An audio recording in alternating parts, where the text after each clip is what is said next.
waiting way too long. Yeah, I've been down here trying to get it. Yeah, I've been waiting way too long.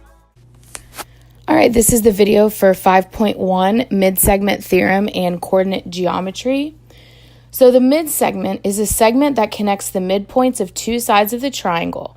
Every triangle has three midsegments. So let's take a look at what this looks like in a triangle. So I have triangle ABC here, and again, the midsegment connects the midpoint, so I need to draw the midpoint, so we'll call that midpoint D.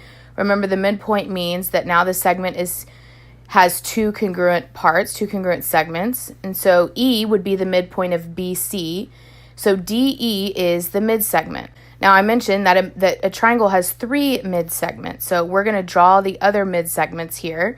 In order to do that, I need the midpoint of AC. We'll call that F. Again, AF is congruent to FC, BE is congruent to EC, and if those are congruent, then I know that that's the midpoint.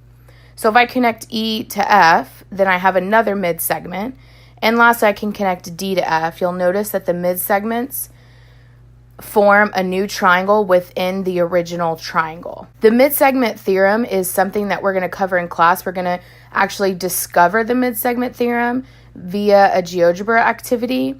And so just make sure after we do that activity that you come back and you write what the midsegment theorem says in your notes. You can also find that in the book, but we're gonna discover that through an activity. The last thing I want to look at is coordinate geometry, and we've done this a little bit, but basically coordinate geometry means that all these shapes and figures that we draw can be put on a coordinate plane, and we can discuss things about them. Specifically, we've talked about distance, and we can discover what is true of these figures when it's drawn on a coordinate plane. So I'm going to draw a triangle just as an example. So part of what you can do on the coordinate plane, we've already talked about finding distance, but you can also find the midpoint. The midpoint is going to be essentially the average of the coordinates. So as you can see here, x1 plus x2 divided by 2 would be the x value, and y1 plus y2 divided by 2 would be the y value. So a midpoint is a point, so it has an x and a y value. So that's how you find the midpoint. So in this triangle, one of the points is 2, 3, and the other point is 5, negative 3. So I'm going to find the midpoint of this segment, which then would help me figure out what the mid-segment would look like. So as you can see here, 2 plus 5 divided by 2 is 7 over 2. 3 plus negative 3 over 2 is 0 over 2, which is 0. So the coordinate for the midpoint is 7 over 2, 0, which is 3.5, 0, which means it's on the x-axis right there.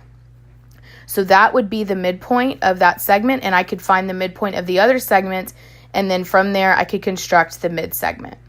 I've been waiting way too long.